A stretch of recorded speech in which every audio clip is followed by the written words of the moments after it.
그날 아침은 평소와 다르지 않았습니다.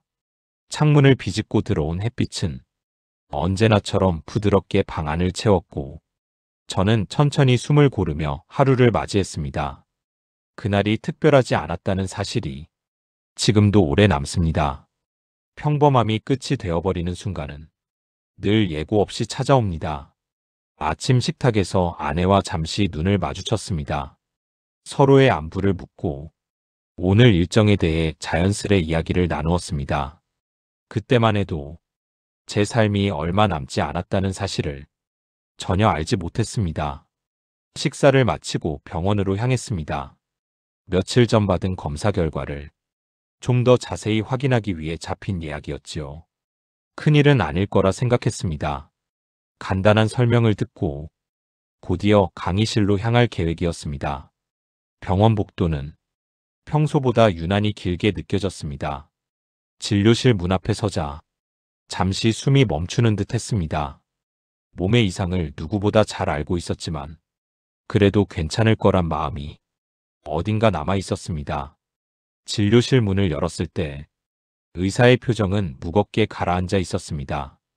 그 표정 하나만으로도 잦아들지 않던 불안이 서서히 윤곽을 드러내는 듯 했습니다. 의사는 서류를 한참 들여다보더니 매우 낮은 목소리로 말했습니다. 결과가 좋지 않습니다. 그 말은 서문일 뿐이었습니다. 그가 눈을 들어 제게 시선을 맞추었습니다. 그 순간의 정적은 지금도 잊히지 않습니다. 선생님, 많이 진행됐습니다. 강경화입니다. 그리고 이미 전이가 보입니다. 저는 숨을 깊게 들이쉬었습니다. 몸은 무거워졌고 귀 안쪽이 먹먹하게 울렸습니다. 그 뒤로 이어진 설명은 말보다 공기처럼 느껴졌습니다. 단어는 들렸지만 제 생각 속으로 들어오지 않았습니다. 마음은 이미 마비된 채 앞으로 닥칠 현실만 묵직하게 밀려왔습니다. 의사는 잠시 말을 멈추고 제 표정을 살폈습니다. 그리고 조심스럽게 가장 어려운 말을 꺼냈습니다. 앞으로 1년 정도 남았다고 보셔야 합니다. 그 순간 제 시간은 멈췄습니다. 시간이 움직이되 저만 단단히 붙잡힌 느낌이었습니다. 1년. 그 짧은 숫자가 모든 미래를 끊어내리는 소리처럼 귓가에서 울렸습니다. 의사도 쉽지 않은 말을 전하려 애쓰고 있었습니다. 그의 얼굴엔 미안함과 무력함이 서로 뒤섞여 있었습니다. 하지만 저는 말할 수 없었습니다. 생각도 정리되지 않았습니다. 그저 자리에서 일어나 진료실 문을 나섰습니다. 문이 닫히는 순간 차가운 공기가 뺨을 스쳤습니다. 병원을 나와 걸음을 옮겼습니다. 주변 사람들은 각자의 하루를 살고 있었습니다. 그런데 저는 그들 곁에 있으면서도 어디에도 속하지 않는 사람처럼 멀어지고 있었습니다. 버스 정류장에 서 있었지만 눈앞의 숫자들은 보이지 않았습니다. 손을 들어 버스를 세우는 일조차 쉽게 되지 않았습니다. 저는 결국 집까지 천천히 걸어왔습니다. 발걸음은 무겁고 머릿속은 텅 비어 있었습니다. 집에 도착해 현관문을 살그머니 닫았습니다. 낯익은 공간이 갑자기 낯설게 느껴졌습니다. 거실 한쪽에 놓인 가족 사진이 눈에 들어왔습니다. 아이들의 웃는 얼굴, 아내의 따뜻한 표정, 그 모든 것이 희미하게 멀어져 가는 듯 했습니다. 사진 앞에 서자 다리가 풀려 그대로 주저앉았습니다. 숨이 막히는 듯 했고 가슴속 깊은 곳에서 무언가 무너져 내렸습니다. 이 사람들 곁에 1년 후에도 내가 있을까? 그 생각이 떠오르는 순간 두려움은 말이 되지 못하고 눈가에 고여 떨렸습니다. 아내가 다가와 왜 그러냐고 묻는 목소리를 들었지만 당장 아무 말도 하지 못했습니다. 입을 열면 모든 현실이 더 또렷해질 것 같았습니다. 그날 밤 잠을 거의 이루지 못했습니다. 방 안에서 천장을 바라본 채 조용히 시간을 보냈습니다. 내 인생이 이렇게 끝나는 건가? 도망칠 곳도 없고 피할 길도 없는 건가? 생각이 얽히고 불안이 더 깊어지는 밤이었습니다. 하지만 이상하게도 새벽이 가까워질 때 하나의 마음이 조용히 떠올랐습니다. 그래도 오늘 하루는 살아있다. 이 하루를 어떻게 쓸 것인가. 병은 제 몸을 흔들었지만 제 선택까지 앗아갈 순 없었습니다. 그 사실을 인정하는데 많은 시간이 필요했습니다. 그 새벽, 저는 자리에서 일어나 조용히 거실로 나갔습니다. 창밖의 어둠 속에서 작은 소리가 들렸습니다. 새벽을 여는 바람이었습니다. 그 바람 속에서 미약한 의지가 살아나기 시작했습니다. 주어진 시간이 얼마든 나는 끝까지 해보겠다. 죽음을 피하려는 다급함보다 지금 이 순간을 제대로 살아보겠다는 마음이 천천히 자리를 잡았습니다. 이 결심은 거창한 각성이 아니었습니다. 아주 작은 목소리, 그러나 쉽게 사라지지 않는 단단한 결심이었습니다. 그날부터 저는 삶을 다시 공부하기 시작했습니다. 죽음의 그림자 속에서 어떻게 살아갈지 스스로에게 묻는 시간이었습니다. 그리고 그 질문은 저를 아주 단순한 곳으로 이끌었습니다. 바로 매일 아침의 선택이었습니다. 아침은 하루 중 가장 여린 시간입니다. 몸은 깨어나려 하고 마음은 아직 흔들려 있습니다. 그 여리고 비어있는 시간에 무엇을 넣어줄 것인지 그 선택이 제 남은 시간을 결정할 것 같았습니다. 저는 식탁을 바꾸기로 했습니다. 과식과 늦은 식사, 원하지 않는 음식들을 한꺼번에 줄였습니다. 대신 몸이 가장 필요한 것을 가장 순한 방식으로 아침에 넣어보기로 했습니다. 그 선택은 생각보다 단순했습니다. 거창한 치료나 값비싼 식재료는 아니었습니다. 집 어디에나 있을 법한 평범한 식재료들이었습니다. 하지만 그 평범함이 제 삶을 뒤집어 놓았습니다. 그 시작이 아침 한 숟갈이었습니다. 그리고 그 한 숟갈이 제 삶의 방향을 바꾸기 시작했습니다. 몸의 흐름이 조금씩 바로잡히기 시작하자 저는 다음 단계에 대해 고민했습니다. 간이 쉬고 혈관이 부드러워지고 뇌의 피로가 조금씩 풀려가는 느낌이 들 때 몸은 자연스럽게 다른 회복의 문을 열기 시작합니다. 그 문은 바로 방어력이었습니다. 병이 깊어질수록 몸은 스스로를 지키기 힘들어집니다.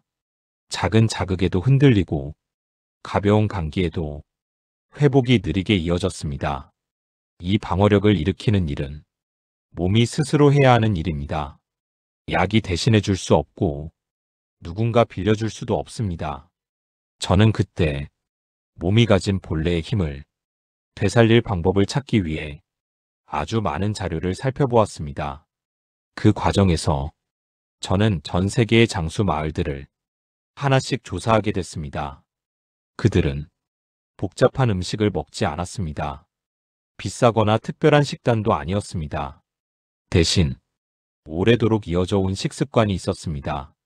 그중 제 눈에 가장 크게 들어온 것이 버섯이었습니다. 특히 표고버섯은 아시아 여러 지역에서 꾸준히 식탁에 자리하고 있었습니다. 표고버섯은 말리는 과정에서 활성이 더 높아집니다. 햇볕을 받는 동안 내부의 성분이 변화하고 몸이 필요로 하는 방향으로 점점 진해집니다. 저는 생표고보다 말린 표고에 집중했습니다. 말린 표고는 향이 깊고 속도 단단합니다. 조직을 천천히 갈아 가루로 만들면 몸이 소화하기 쉬운 형태가 됩니다. 이 시기 저는 감기에 자주 걸렸습니다. 기침이 오래가고 작은 염증도 금세 피로를 불러왔습니다. 몸이 지쳐 있으면 미세한 변화에도 흔들립니다. 아침 한 숟갈에 표고버섯 가루를 더했습니다. 뜨거운 물은 피하고 따뜻한 물에 풀어 부드럽게 넘기는 방식이었습니다. 표고버섯의 향은 천천히 퍼지고 입안 가득 은은하게 남았습니다. 그 향은 저에게 이상한 힘을 주었습니다. 몸이 이제 조금 괜찮아질지도 모른다. 라고 속삭이는 듯 했습니다. 며칠 뒤, 저는 몸이 감기에 덜 흔들리는 것을 느꼈습니다. 밤에 잠들 때 몸이 차갑게 가라앉던 느낌이 조금씩 사라졌습니다. 숨이 깊어지고 아침에 일어날 힘이 전보다 나아졌습니다. 이 변화는 극적이지 않았습니다. 하지만 확실히 방향이 달라졌습니다. 표고버섯은 저에게 단순한 식재료가 아니었습니다. 몸속 깊은 곳에서 서서히 무언가를 새롭게 세우는 기초 재료 같았습니다. 미역은 몸의 흐름을 비워줬습니다. 들깨는 흐름을 부드럽게 했습니다. 그리고 표고버섯은 그 빈자리에 몸을 다시 세우는 힘을 천천히 채우고 있었습니다. 세 번째 숟갈까지 자리 잡자 저는 식탁을 바라보는 마음이 완전히 달라져 있었습니다. 이제는 두려워서 먹는 것이 아니라 살아가고 싶어서 먹는 것이었습니다. 이 기분은 시한부 선고를 받기 전에는 한 번도 경험하지 못한 느낌이었습니다.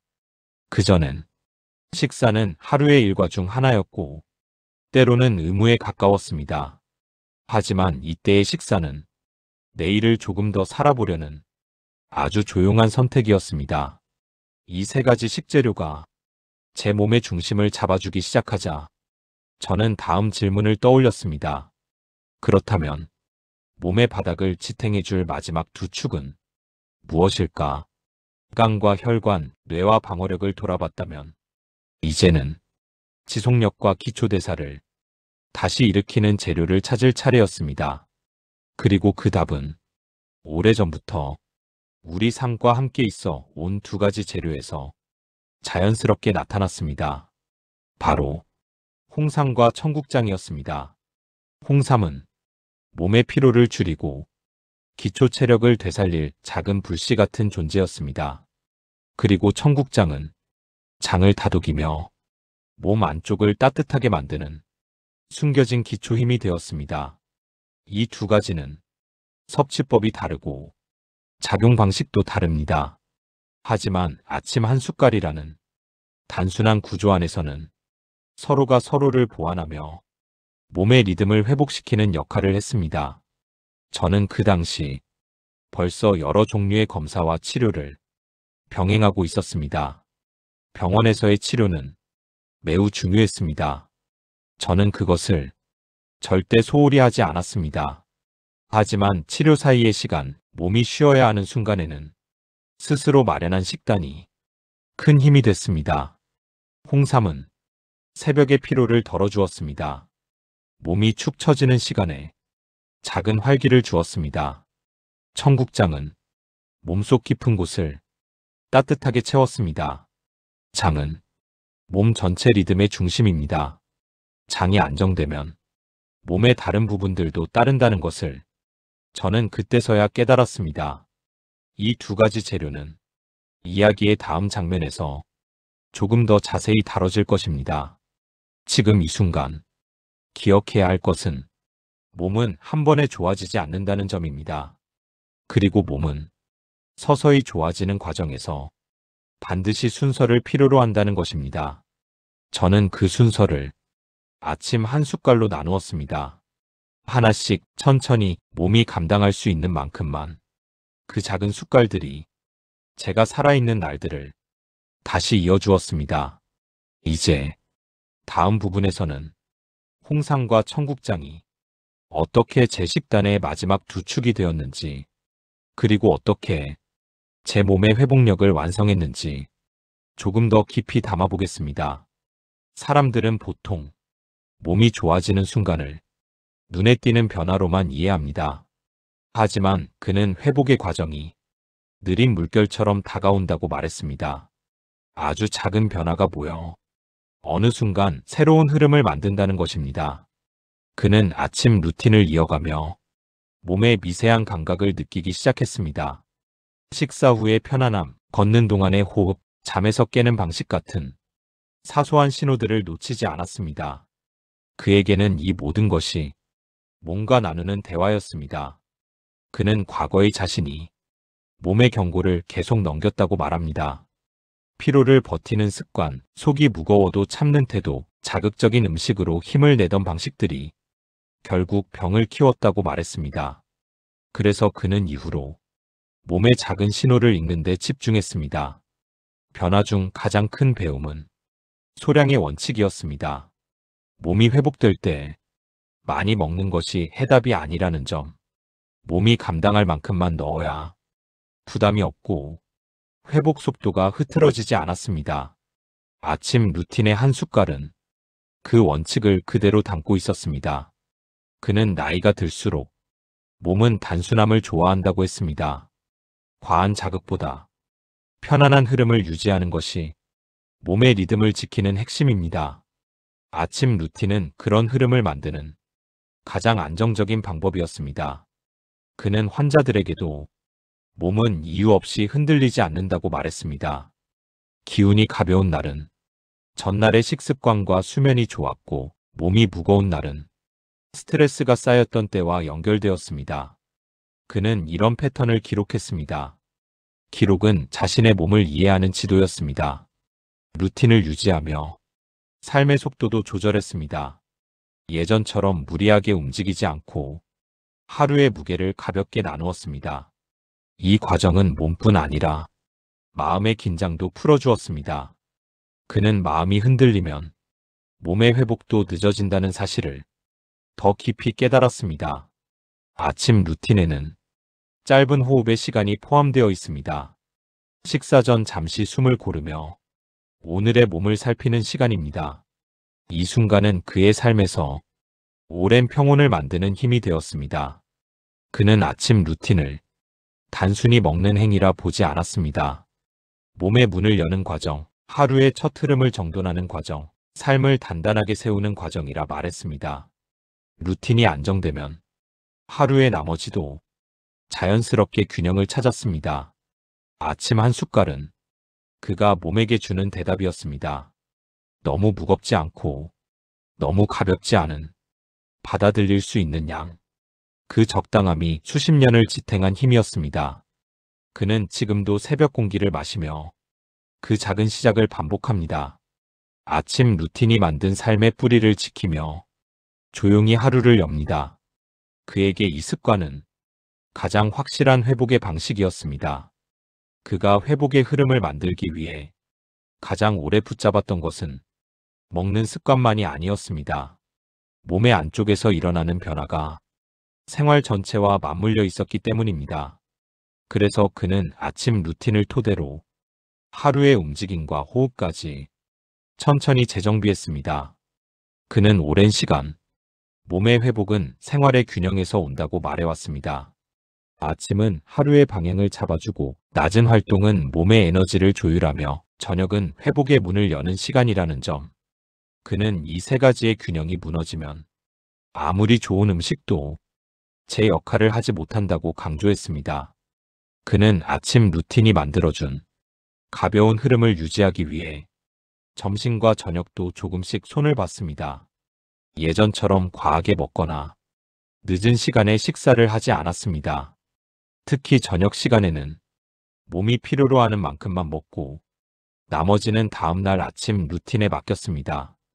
몸이 소화를 마무리할 수 있도록 시간을 남겨두는 방식이었습니다. 그는 말했습니다. 몸은 밤에 회복하는데 그 회복을 돕는 힘이 바로 저녁 식사라고 말입니다. 저녁을 가볍게 하면 아침의 흐름이 일찍 돌아온다고 했습니다. 반대로 저녁을 무겁게 하면 아침의 몸이 쉽게 흔들린다고 말했습니다. 이 흐름은 나이가 들수록 더 뚜렷해졌습니다. 그는 아침 루틴이 자리 잡은 뒤 몸의 축을 느끼게 되었다고 말했습니다. 축이 맞으면 움직임이 자연스럽고 호흡이 고르게 이어지고 몸의 균형이 흔들리지 않는다는 느낌. 그 축은 특정 운동에서 오는 것이 아니라 생활의 반복에서 만들어졌습니다. 그는 걷기를 그 축의 중심에 두었습니다. 걷기는 몸 전체를 흔들지 않으면서 천천히 열어주는 방식이었기 때문입니다. 무리하지 않고 오래 걷지 않아도 괜찮았습니다. 중요한 건 일정한 리듬을 지키는 것이었습니다. 그는 새벽의 걸음이 하루 흐름의 첫 단계였다고 말합니다. 아침 루틴보다 먼저 몸을 준비시키는 과정이었습니다. 그는 걷는 동안 몸의 작은 반응을 들었습니다. 발바닥의 감각, 허리의 움직임, 어깨의 긴장 정도, 숨이 드나드는 속도까지 이 감각들은 그에게 몸 상태를 알려주는 지표였습니다. 아침 루틴이 잘 맞는 날은 걷기가 훨씬 자연스러웠습니다. 몸이 무겁지 않았고 호흡이 흔들리지 않았습니다. 그는 이 연결을 중요하게 여겼습니다. 그는 말했습니다. 몸의 반응은 언제나 생활과 이어진다고. 잘 먹어도 제대로 걷지 않으면, 몸의 흐름이 막히고 걷기만 해도 적절한 음식이 없으면 몸이 쉽게 지친다고 말입니다. 이 둘은 함께 가야 했습니다. 그는 몸을 이해하기 위해 움직임을 단순하게 만들었습니다. 무리한 운동을 피했고 복잡한 루틴도 만들지 않았습니다. 가벼운 스트레칭과 짧은 호흡 조절, 그리고 일정한 걷기만으로도 몸의 균형을 잡을 수 있다고 믿었습니다. 그는 이 단순함이 그의 아침 루틴과 같은 원리라고 말했습니다. 몸이 감당할 만큼만, 너무 과하지 않은 방식으로. 몸은 변화에 예민합니다. 특히 나이가 들수록 자잘한 변화에도 반응이 빠릅니다. 그는 이 예민함을 몸의 약점이 아니라 회복의 기회로 보기 시작했습니다. 몸은 작은 변화에도 반응하기 때문에 작은 루틴이 큰 효과를 만든다고 말입니다. 그는 환자들에게 늘 말했습니다. 큰 변화는 부담이 크다고. 몸은 서서히 움직여야 리듬을 잃지 않는다고. 그래서 그가 제안하는 방식은 언제나 간단했습니다.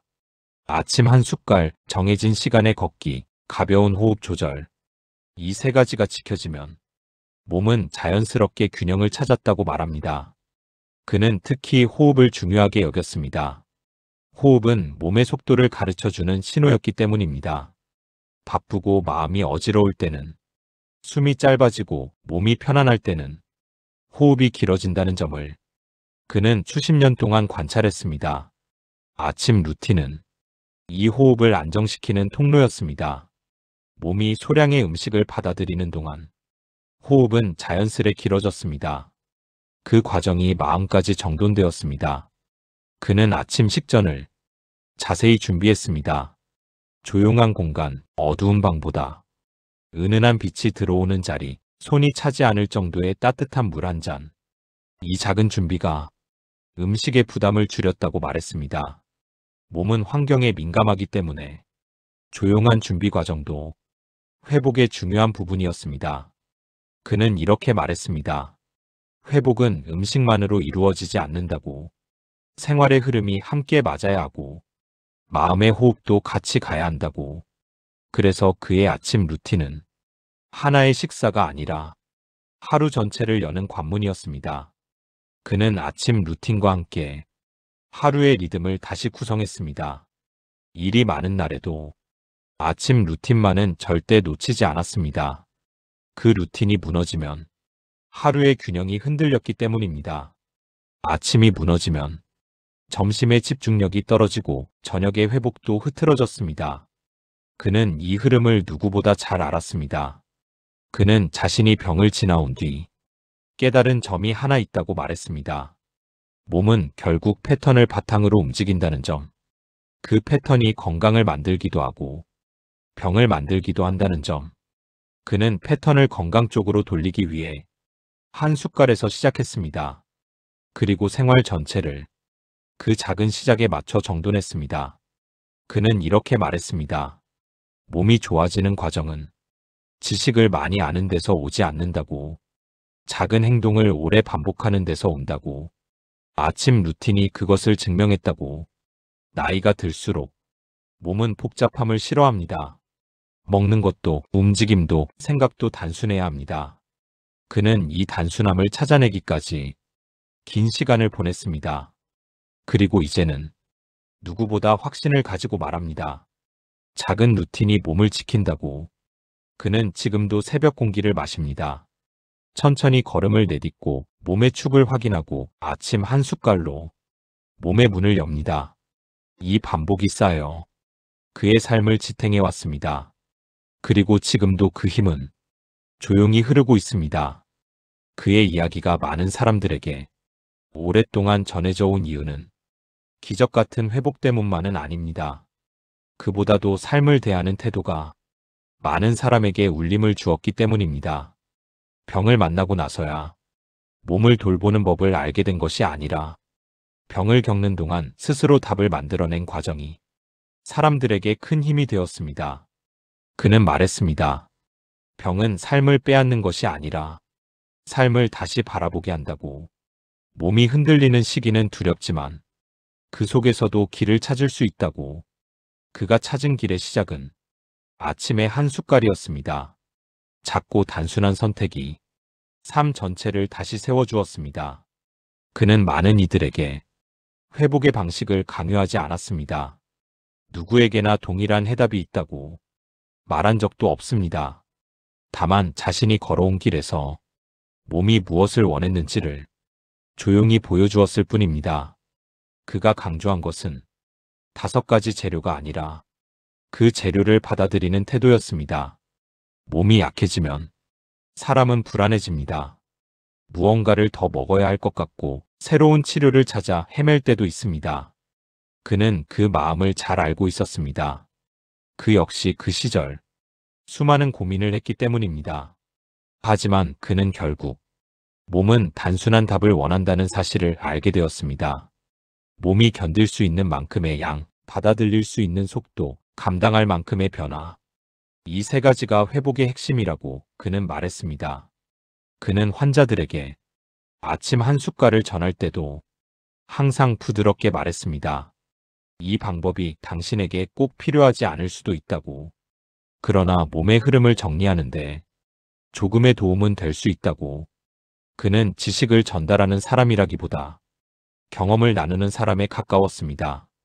그는 나이가 들수록 몸의 균형을 해치는 것은 음식이 아니라 생활의 속도라고 느꼈습니다.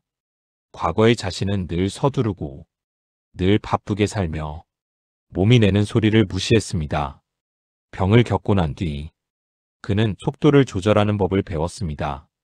천천히 먹고, 천천히 걷고, 천천히 생각하는 법. 이 3가지가 몸의 회복을 오랫동안 지탱해 주었습니다. 그는 특히 마음의 역할을 자주 강조했습니다. 몸이 편안하려면 마음도 편안해야 한다고 말했습니다. 스트레스는 소화보다 빠르고 면역보다 강하게 몸을 흔든다는 것을 수십 년 동안의 임상에서 확인했습니다. 그래서 그는 아침 루틴 속에 마음의 호흡을 넣었습니다. 먹기 전에 숨을 고르고, 걷기 전에 몸을 이완하고, 잠들기 전에 생각을 비우려 했습니다. 이 정도는 음식보다 더 큰 힘을 냈습니다.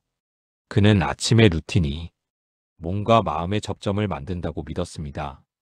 하루가 어떻게 시작되는가가 몸의 속도를 정리해주고 마음의 방향을 다듬어준다고. 그래서 그는 지금도 새벽 공기를 마시며 루틴을 이어갑니다. 이 습관이 자신을 살렸다고 말하지는 않습니다. 그저 자신을 지켜준 시간이라고만 말합니다. 그가 강조한 또 하나의 원칙은 지속이었습니다. 어떤 방법이든 잠시 실천하면 효과가 줄고 지속하면 조금씩 변화가 쌓인다는 사실. 그는 이 원칙을 지키기 위해 생활을 단순하게 만들었습니다. 단순해야 오래 유지할 수 있었기 때문입니다. 아침 한 숟갈, 조용한 걸음, 짧은 호흡 조절. 이 3가지는 그에게 수십 년 동안 흔들리지 않는 축이었습니다. 그는 지금도 말합니다. 사람은 나이가 들수록 새로운 것을 받아들이기보다 익숙한 것을 지키는 것이 중요하다고. 익숙한 방식이 몸의 리듬을 유지시켜주기 때문입니다. 몸이 원하는 속도를 벗어나면 아무리 좋은 음식도 몸에 제대로 스며들지 않는다고 말합니다. 그는 아침 루틴을 통해 몸이 원하는 속도를 찾았습니다. 그 속도는 빠르지 않았습니다. 느리고 조용한 속도였습니다. 그 속도는 음식의 양을 줄이고 생활의 무게를 가볍게 하며 몸의 흐름을 안정시키는 속도였습니다. 몸은 서두르지 않습니다. 회복도 서두르는 법이 없습니다. 그는 이를 누구보다 잘 알았습니다.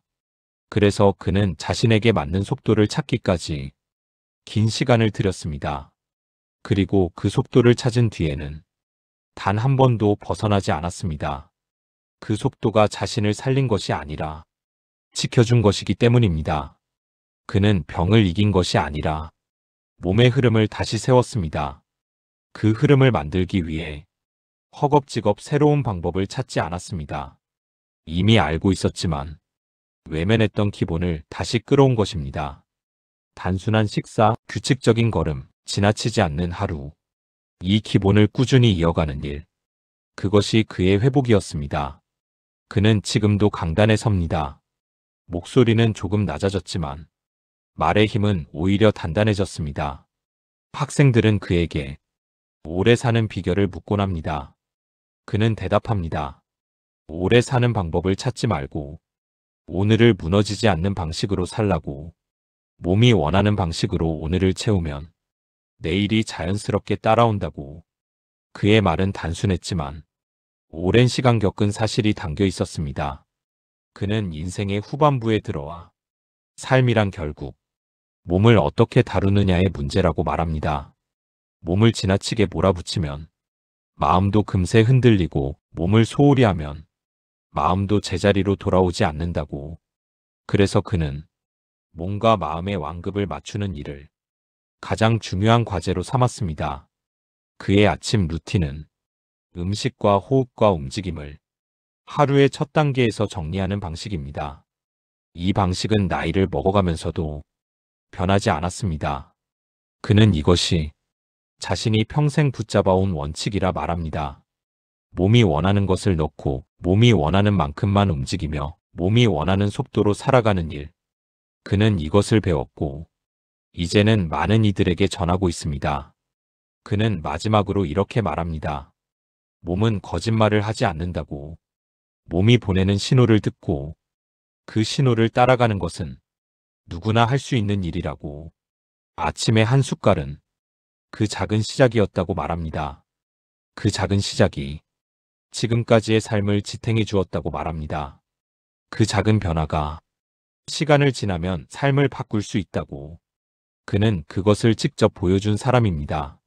이 좋은 정보를 주변에 꼭 널리 알려주시고 구독 버튼과 좋아요 버튼 그리고 알림 설정까지 부탁드리겠습니다.